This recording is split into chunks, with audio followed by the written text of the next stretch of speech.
오늘 이제 일곱 번째 말씀 마태복음 4장 12절에서 17절까지 말씀입니다. 함께 말씀 봉독하겠습니다. 예수께서 요한이 잡혔음을 들으시고 갈릴리로 물러가셨다가 나사렛을 떠나 스불론과 납달리 지경 해변에 있는 가버나움에 가서 사시니 이는 선지자 이사야를 통하여 하신 말씀을 이루려 하심이라. 일러스되 스불론 땅과 납달리 땅과 요단강 저편 해변 길과 이방의 갈릴리여, 흑암에 앉은 백성이 큰 빛을 보았고 사망의 땅과 그늘에 앉은 자들에게 빛이 비치었도다 하였느니라. 이때부터 예수께서 비로소 전파하여 이르시되 회개하라, 천국이 가까이 왔느니라 하시더라. 아멘. 할렐루야. 아멘. 아침 시간부터 예배하시는 여러분 축복합니다. 이게 쉬운 일이 아닌데 쉬운 일이 아닌데 여러분이 오셨으니까 여러분은 쉬운 사람들이 아니에요. 누가 이 시간에 와서 예배를 하겠어요? 그러니까 쉬운 사람들이 아니죠. 오늘 제가 이제 일곱 번째 나눌 말씀의 주제는 천국이 임하는 길입니다. 이제 우리가 계속 이 마태복음 2장, 3장, 이제 4장을 지나가면서 이제 여러 가지 재미있는 말씀을 좀 나눴어요. 이제부터 이제 주님이 실제로 사역하시는 이제 시기의 말씀이 기록되어 있습니다. 12절, 13절은 우리가 이제 예수님의 공생애라고 하는 해를 보통 3년 또는 뭐 3년 반 이렇게 얘기를 하잖아요. 근데 실제로는 예수님의 공생의 3년 또는 3년 반 중에 첫 해에는 생각보다 많은 활동을 의외로 안 하셨어요. 우리는 이제 공생의 3년 동안 막 많은 일이 계속 그냥 쉬지 않고 진행된 걸로 생각하지만 실은 공생의 첫 해는 실은 활동이 의외로 미미합니다. 우리가 아는 예수님의 사역의 많은 부분은 둘째 해에 일어난 사건들이에요. 많은 기적과 치유와 권능과 역사가 나타나는 건 두 번째 해죠. 마지막 그 셋째 해는 의외로 이제 정리가 돼요. 주님이란 별이 뜨자마자 이제 져요. 어떻게 보면 3년 반은 굉장히 짧은 시간이잖아요. 그 짧은 시간 가운데서 첫 해는 의외로 많은 일이 안 일어나요. 성경에 실제적으로. 그것을 이제 얘기해 주시는 것이 12절, 13절이에요. 예수께서 요한이 잡혔음을 들으시고 갈릴리로 물러가셨다가 나사렛을 떠나 스불론과 납달리 지경 해변에 있는 가버나움에 가서 사시니, 이 말씀을 보면 주님의 행적이 이렇게 나오는 단어가 있어요. 다 이제 동사죠. 구약에서도 동사가 되게 중요하다는 말씀드렸잖아요. 하나님이 행하시고 있는 표현들이 동사인데 신약에서도 동일하게 주님의 그 행동의 이제 동사의 표현들이 있죠. 이 세 가지예요. 갈릴리로 물러가셨다. 나사렛을 떠나셨고 이제는 가버나움이라는 지경으로 이사를 가신 거죠. 그렇잖아요. 그런데 여기에 보면 제가 헬라어를 살펴보다가 되게 재밌었어요. 왜냐하면 물러가셨다라고 하는 단어가 아나코레어라는 단어를 사용하더라고요. 그런데 이 단어의 첫 번째 뜻이 뭔지 아세요? 은퇴하다예요. 굉장히 재밌잖아요. 주님이 이제 침례를 받으셨어요. 세례를 받으시고 하나님의 어린 양으로 인침을 받으셨잖아요. 그리고서 이제 또 사역을 시작한 게 아니라 또 광야로 가시잖아요. 광야로 가서 40일 금식하시고 마귀에게 시험을 받으시면서 마귀의 권세를 꺾으시죠. 그러면 이제 사역하실 만한 때가 됐잖아요. 그런데 주님이 은퇴하세요. 이 단어를 그대로 그냥 직역을 하면 이 단어의 사전의 첫 번째 뜻이 은퇴하다로 나온다니까요. 그 다음에 두 번째 뜻이 떠나다라는 것으로 나와요. 세 번째 뜻이 자리를 내주다. 만약에 그 이제 헬라어의 단어의 의미를 그냥 뭐 앞뒤 가리지 않고 그대로 붙이면 이 말이 엄청 신기하게 됩니다. 예수님은 사역 한번 제대로 된 사역 한번 없이 은퇴하셨어요. 제대로 된 어떤 역사를 보여주지도 않고 그냥 떠나버려요. 그런 단어를 여기에 사용했어요. 물론 그렇게 의미를 사용한 건 아니죠. 주님이 주님의 행적이 원래 갈릴리에 계시다가 이제는 요단강 쪽에 오셔서 세례요한에게 세례 침례를 받으시죠. 그리고 더 깊은 광야로 들어가셔서 시험을 받으시죠. 시험을 통과하시고 천사들이 이제 주님을 수종들게 됐잖아요. 엄청난 무리의 천사가 이제 주님 곁에 있는 거예요. 그러면 이제 곧장 예루살렘으로 진격을 해야 되는데 그렇게 안 하시고 성경은 뒤로 물러가세요. 마치 우리 세상 표현하면 작전상 후퇴처럼 뒤로 물러가시는 거죠. 그리고 나사렛을 떠나세요.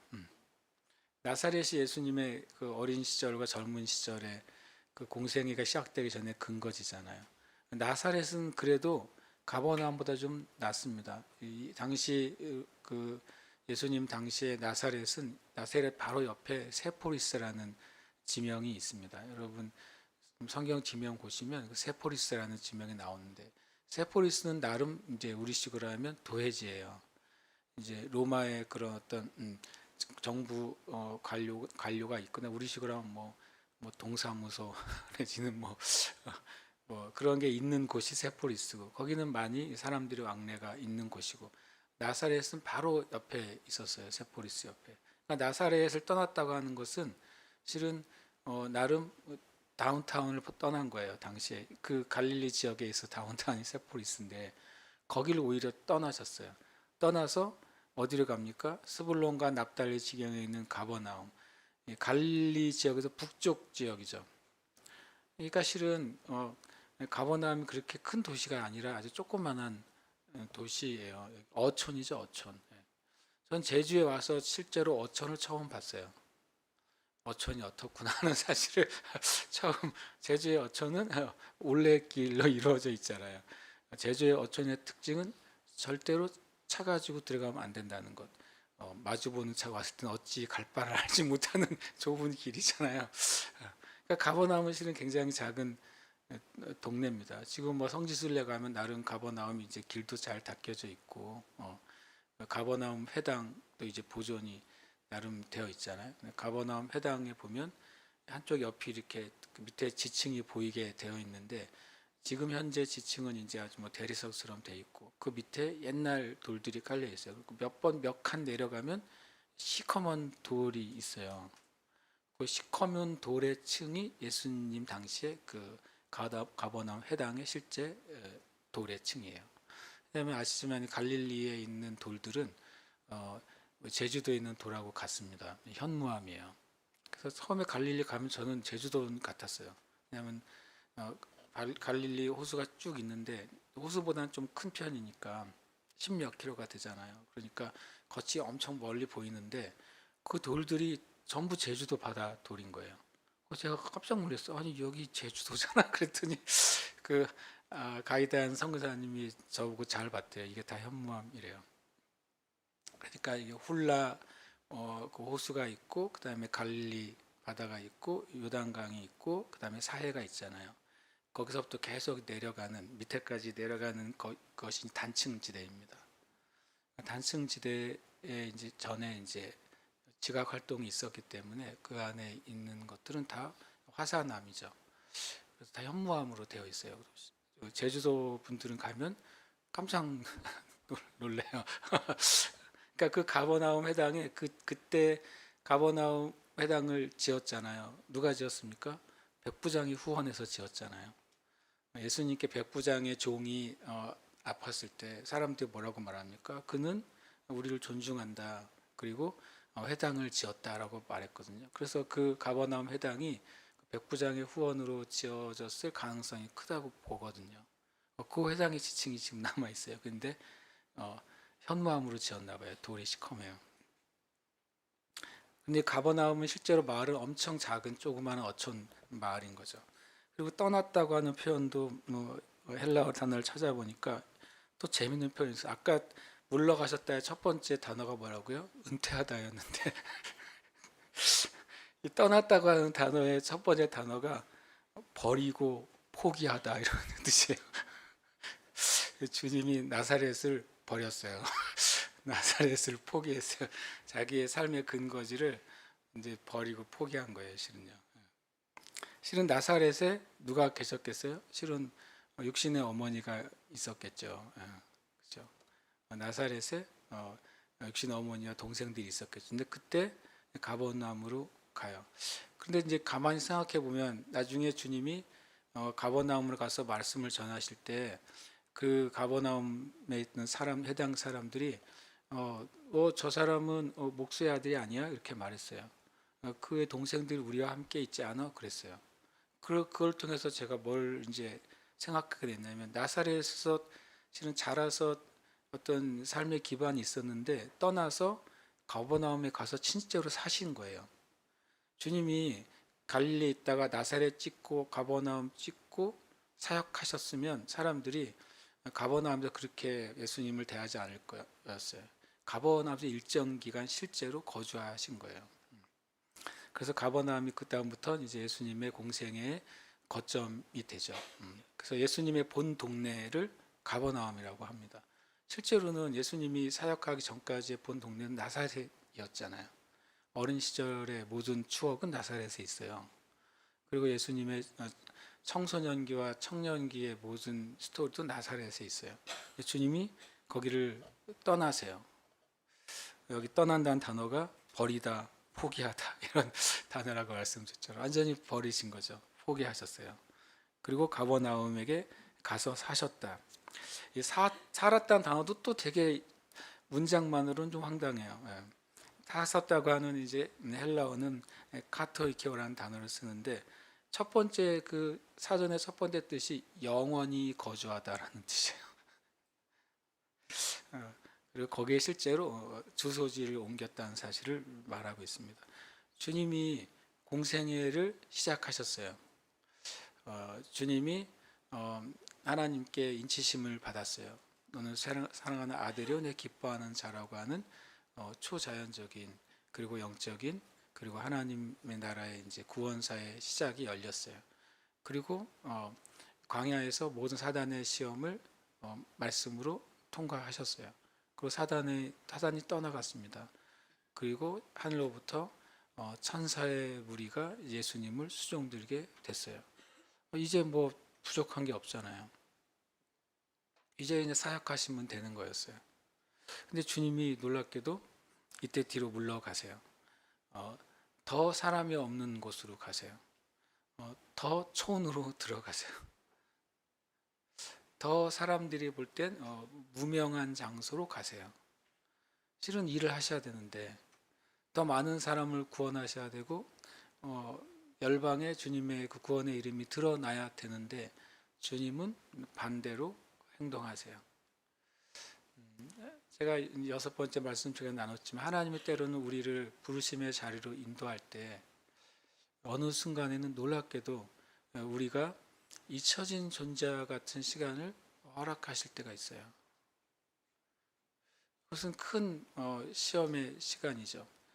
주님이 사도 바울을 다메섹으로 가는 그 도상에서 초자연적으로 만나 주셨어요. 그리고 다메섹에서 사도 바울이 유대인들에 대항해서 복음을 전했어요. 그때 어떤 소문들이 퍼졌습니까? 예수 믿는 사람들을 말살하던 사람이 예수의 증인이 됐다. 이것만큼 근사한 간증이 어디 있어요? 다니엘 기도에 매번 나와야 돼요. 이런 간증은 그죠? 주님의 원수가 갑자기 주님의 복음 전도자가 됐으니 다니엘 기도에 매해 나와도 될 만한 간증이잖아요. 그리고 심지어는 복음을 전해서 유대인들을 이겼어요. 그리고 이제 사울에 대한 소문이 퍼지지 않았을 거 아니야. 그가 예수를 만났대.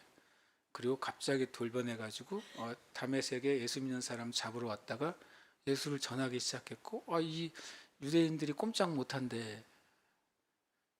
이건 굉장한 이제 실은 이제 이야기거리잖아요. 근데 갑자기 사라져요. 이 정말 딱 그때 등장해야 이 초대교회가 부흥할 수 있는 그 인물이 갑자기 사라져요. 어딜 간지 아무도 몰라요. 왜냐하면 사도 바울이 갈라디아서 보면 내가 혈육과도 의논하지 아니하고 아라비아로 갔다 그랬거든요. 아무하고도 의논하지 않고 사라진 거예요. 3년간 사라졌어요. 3년간 사라졌고 거기서 또 사라져가지고 어디로 갔습니까? 자기 고향 다소로 가버렸어요. 이거 참 신기한 일이잖아요.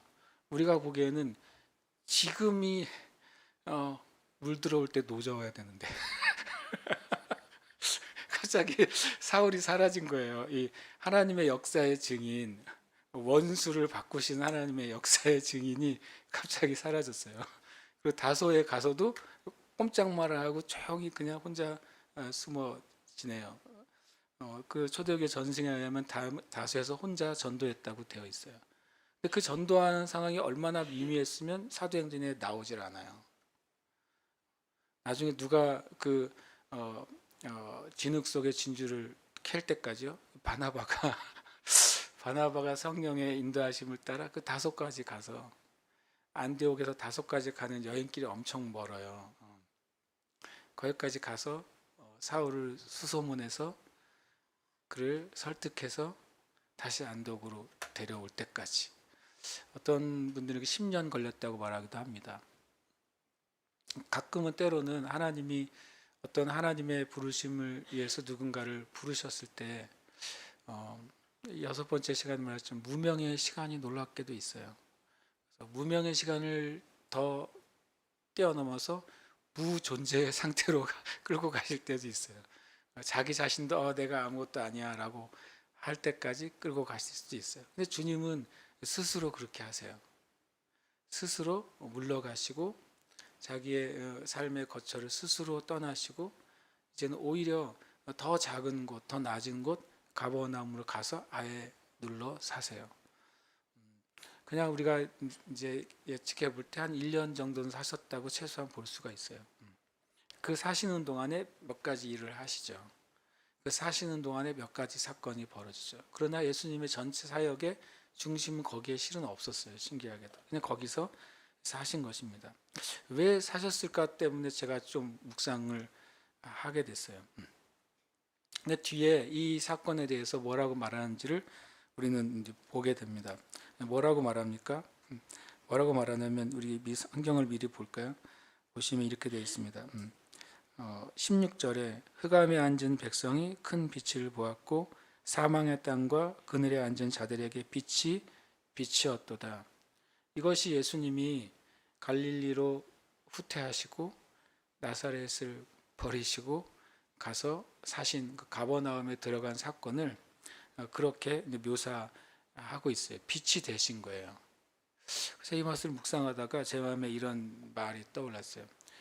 빛은 뭔가 막 활동을 해서 빛을 내지 않아요.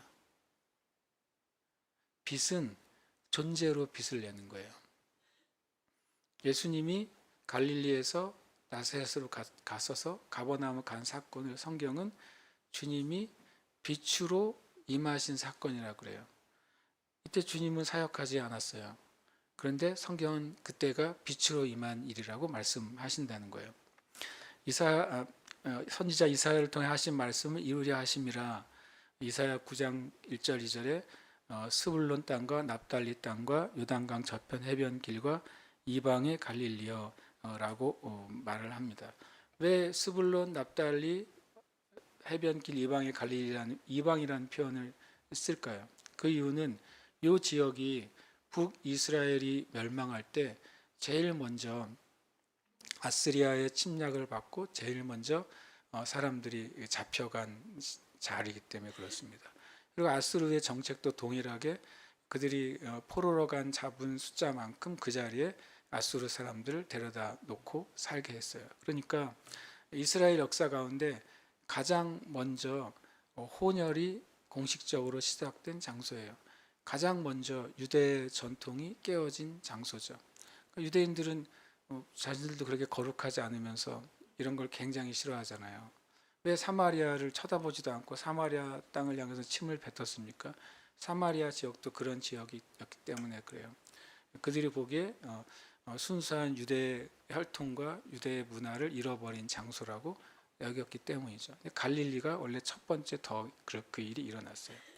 그러니까 아수르 시대에 포로로 잡혀갔던 시작점이 바로 여기에요. 이방의 갈릴리. 그렇게 표현되는 지역에 주님이 가서 사신 것이죠.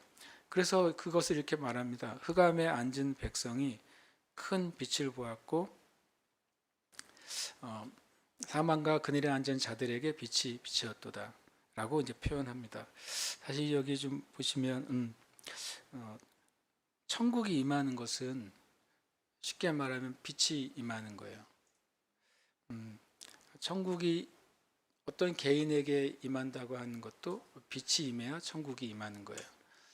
어떤 도시나 국가에도 천국이 임한다고 하는 것은 빛이 임하는 것을 말해요.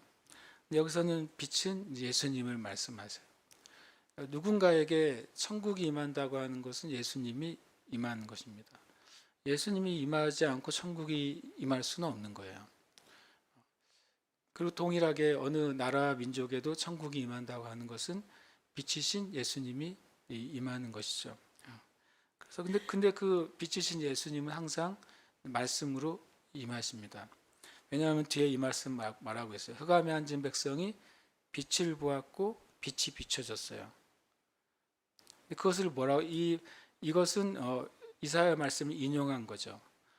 16절은 이사야 말씀의 인용이고 17절은 인용된 이사야 말씀이 실제로 어떻게 나타나는지를 말하는 것이죠. 빛이 비춰지고 빛을 본 사건이 있었는데 그것이 어떻게 성취됩니까? 예수님이 전파하신 회개하라 천국이 가까이 왔느니라고 하시는 선포가 흑암에 앉은 백성들이 본 빛인 거예요. 회개하라 천국이 가까이 왔느니라 한 그 선포가 사망과 그늘에 앉은 자들에게 빛인 거예요. 다시 말하면 빛이 임해야 천국이 임해요. 예수님이 빛이세요. 누군가에게 예수님이 임했다고 하는 것, 어떤 지역에 예수님이 임했다고 하는 것, 그것은 천국이 임한 사건인데 그것은 무엇을 통해 오냐면 말씀이 선포되는 것으로 오는 거예요. 저와 여러분 안에 천국이 있습니까? 천국이 왜 있다고 말할 수 있습니까? 왜냐하면 내 안에 예수님이 계시기 때문이에요. 예수님이 계시다고 말할 수 있는 근거가 뭡니까? 그것은 진리의 말씀을 통해서 예수님이 나의 구원자라는 사실을 내가 알았기 때문이에요. 그래서 말씀은 천국이 임하는 유일한 길이에요. 우리 안에 말씀이 있을 때 그 말씀이 빛으로 내 안에 존재해야 돼요. 꺼져 있는 랜턴을 아무리 켜도 거기서는 빛이 없잖아요. 말씀을 그냥 알고 있다고 해서 거기에 빛으로 그 말씀이 빛나지 않으면 그것은 꺼져 있는 그 랜턴과 같아요. 우리가 지난 말씀 가운데 신기하게도 마귀가 성경을 인용했잖아요. 마귀가 인용한 성경은 예수님을 공격하지 못했어요. 근데 예수님이 말씀을 인용할 땐 그것은 마귀에게 두려운 말씀의 검이 되는 거예요. 마귀는 말씀을 알아요. 그러나 말씀을 믿진 않아요. 마귀는 말씀을 압니다. 그러나 말씀에 순종하진 않아요.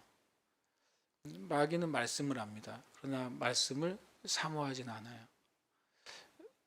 이 땅의 많은 교회와 성도들, 심지어 사역자들도 말씀을 알지만 말씀을 믿지 않아요. 전에 한번 말씀드렸잖아요. 우리 교회 어느 선교사님이 영국에서 공부를 하게 됐는데 대학원에서 신대원에서 공부를 하게 됐는데 그 신대원 교수님이 첫 수업 시간에 질문을 하더래요. 이 중에서 예수님의 동정녀 탄생을 믿는 사람 손 들어 보세요. 그래서 이 선교사님은 초등학교 주일학교 성경 퀴즈 같은 문제니까 손을 번쩍 들었어요. 들고 순간 놀란 거죠. 자기만 들고 있는 거예요.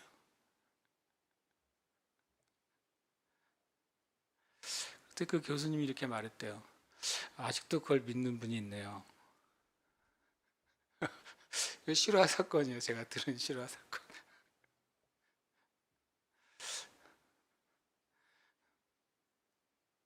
영국은 만신학적으로 엄청 높은 수준에 있는 교수들과 학교가 많거든요.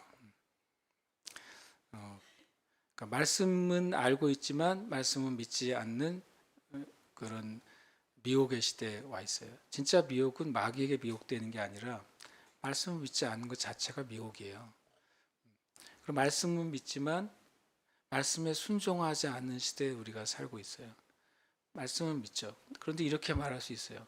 이렇게 말하는 경우가 가끔 어떻게 말씀대로 살아? 와, 이게 굉장히 인간적으로 들리잖아요. 위로되는 말 같지 않아요? 어떻게 말씀대로 살아? 굉장히 위로가 되는 말씀 같은데 그것이 최고의 미혹이죠. 말씀은 알지만 말씀을 믿지 않고 말씀을 알지만 말씀에 순종하지 않아요. 그리고 말씀은 알지만 말씀을 사모하지 않아요. 하나님이 주신 복은 누구에게 있어요? 말씀을 사모하는 사람에게 있어요. 시편 1편에 말하고 있잖아요. 그 말씀을 즐거워해서 주야로 묵상하는 사람들이에요. 주야로 묵상하는 사람이 별로 없지만 유대인들이 주야로 읽어요, 말씀을. 고개를 막 앞뒤로 흔들면서 이게 이제 하나님 앞에 촛불이라고 생각하거든요. 자기가 흔들리는 촛불처럼. 또는 어떤 유대인들은 너는 주 앞에 떨며 주 앞에 이스라엘에서 몸을 흔드는 거예요. 유대인들이 재밌죠. 말씀을 엄청 순종하는데 이상하게 순종해요. 막 촛불처럼 자기를 흔들고 떨면서 흔들면서 말씀을 읽는단 말이에요. 그래서 말씀 읽는 게 헷갈릴 것 같아요. 엄청 흔들거든요. 제가 봤더니 진짜 엄청 저 사람들 허리는 튼튼해지겠다 생각했어요. 진짜로 그 다윗 왕의 가묘에 갔는데 그 안에는 이렇게 보게 해놓고 그 안에는 또 우린 못 들어가게 하더라고요. 이렇게 봤더니 그 젊은 그 유대인 정통 유대인들은 나이 든 유대인들이 그 앞에 토라를 놓고서 진짜 열심히 몸을 흔들면서 읽는 거예요. 진짜 열심히 해요. 나는 저렇게 성경을 열심히 읽어본 적이 별로 없는 것 같아 라고 할 정도로 열심히 읽는 거예요. 제가 생각했어요. 만약 말씀을 진짜 저렇게 읽으면 뭐가 나타나야 돼요? 그 하나님의 축복과 능력이 나타나야 되거든요. 그러니까 실은 말씀을 사모해야 하나님의 복이 임해요. 그래서 말씀이 나에게 있는데 빛으로 비춰져야 돼요. 말씀이 빛으로 비춰지는 게 뭐겠습니까? 여러분 지극히 아는 말을 제가 지금 하는 거예요. 지극히 다 아는 말을 뭐냐면 어두운데 빛이 비춰지면 그 빛이 비춰지는 주변이 보이잖아요. 말씀이신 예수님이 내 안에 빛으로 비춰지면 내 속에 뭐가 있는지가 보이는 거예요. 그전에는 안 보여요. 근데 뭐가 있는지 보여야 되는 줄 아세요? 흑암과 사망과 그늘이 보여야 돼요. 우리의 삶에 있는 흑암과 사망과 그늘의 자리에 말씀이 비춰져야 돼요. 이것을 이제 오해하면 안 돼요. 믿음의 고백과 이 차원을 오해하면 안 돼요. 우리는 이제 만약에 믿음의 고백은 내가 연약함이 있을지라도 믿음으로 하나님이 새롭게 하시고 회복하시고 좋게 하실 것을 고백하는 거잖아요. 그건 믿음의 고백이 맞습니다. 그러나 우리가 하나님 앞에 나아갈 때 우리 안에 있는 실제 흑암, 실제 사망, 실제 그늘이죠. 우리 영 안에 있는 실패감들, 영 안에 숨겨져 있는 죽은 행실들, 그리고 내 안에 숨겨져 있는 감춰진 죄악들을 묻어버리고 나는 자유합니다. 나는 행복합니다. 나는 복된 존재입니다. 라고 고백하는 것은 믿음의 고백과 다른 거예요. 말씀이 우리의 심령에 빛이신 예수님으로 비춰지면 우리가 주님 앞에 내 흑암을 내놔야 돼요. 흑암을 내놓고 내 안에 있는 죽어있는 그 영역을 내놔야 돼요. 그리고 내가 포기하고 그리고 덮어뒀던 그늘을 내놔야 돼요. 그게 빛이 비춰지는 길이에요. 그래서 그 빛이 비춰지는 이사야의 예언이 예수님이 뭐라고 하신 거라고요? 회개하라고 말씀하신 거라고요. 회개가 우리의 영에 빛이 비춰지는 거예요. 회개하는 심령에 빛이 비춰져요. 그래서 비춰지는 것마다 빛이 된다고 그랬어요. 내 안에 있는 흑암과 사망과 그늘이 주님 앞에 내가 내어 드릴 때, 그래서 그것이 말씀에 비춰질 때마다 그것은 빛으로 바뀐다고 그랬어요. 그러나 주님께 우리가 그것을 내놓지 않으면 여전히 흑암이고 여전히 사망이고 여전히 그늘로 남아 있는 거예요. 심지어는 예수님을 구주로 고백한 그리스도인들의 마음의 한 구석에 남아 있는 흑암과 사망과 그늘이 있을 때가 있어요. 그것을 어떻게 알 수 있습니까? 여전히 예수님을 믿고 있고 고백한 삶에 흑암과 사망과 그늘이 있을 때는 그의 삶의 영적인 성장이 엄청 더디게 돼요.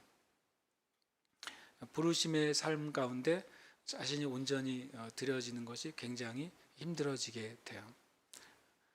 그리고 흑암과 사망과 그늘은 항상 하나님이 우리에게 우리의 삶에 맺히기를 원하시는 성령의 열매를 항상 방해하게 돼요.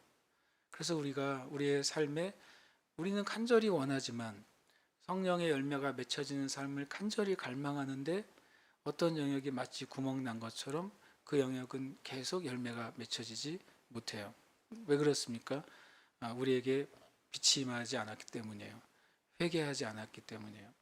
흑암과 사망과 그늘에 있는 영역을 가지고 주님께 나아가세요. 그래서 믿음의 고백과 다른 거라는 말씀드렸어요. 우리는 이것이 다룸 받기 시작할 때 우리는 온전한 믿음의 고백을 할 수 있습니다. 이미 우리 안에서 빛이 임했기 때문에 우리에게 빛이 있노라고 고백할 수가 있는 거예요. 이전에 믿음의 고백과 이 흑암과 사망과 그늘에 진리이신 하나님의 말씀이 비춰진 이후의 믿음의 고백은 완전히 다를 겁니다. 그 고백을 듣는 사람이 알게 될 거예요.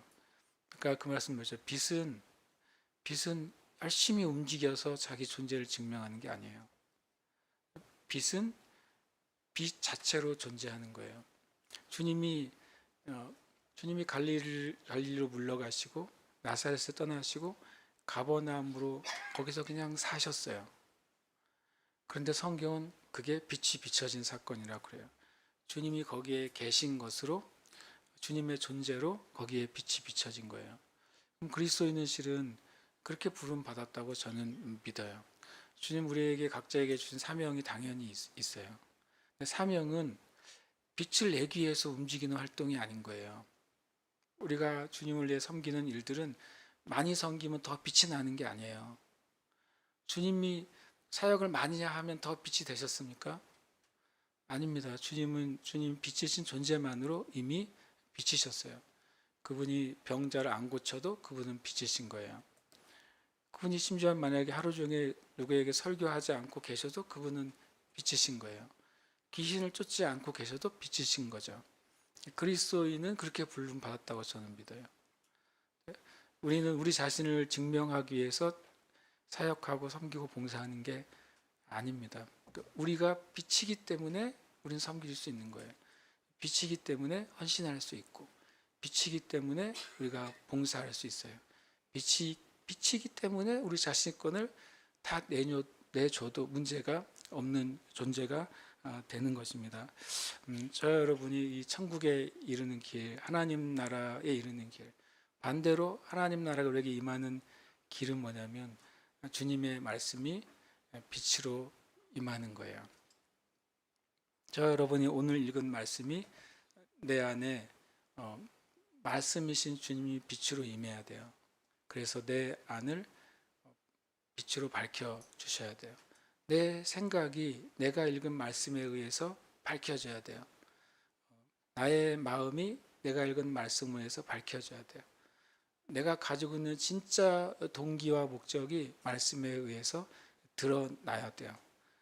그럴 때 거기에 그 빛에서 드러난 그 자리에 하나님의 것이 채워질 수 있는 거예요. 우리가 잘 알잖아요. 질그릇에 하나님의 영광의 빛이, 능력의 빛이 임한다고 그랬어요.